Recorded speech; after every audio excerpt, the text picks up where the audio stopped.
喺繁忙嘅都市生活中，我哋都需要一個喘息嘅空間。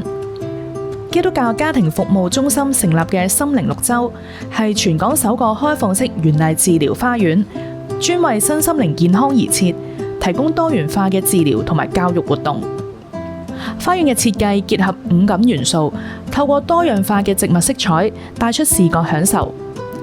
參加者可以透過觸覺感受唔同植物嘅質感，放鬆身心。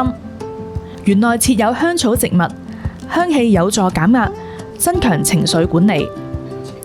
部分栽種區可以收成食用農作物，俾參加者體驗種植同收割嘅成果。流水聲、大自然嘅聲音，為花園提供放鬆同靜心嘅氛圍，協助參加者沉澱心靈。心靈綠洲同時栽種中西植物，包括藥草同香草，促進不同背景人士交流同學習。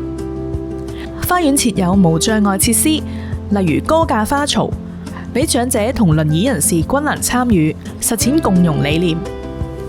服務對象包括社區居民、學校學生、企業團體。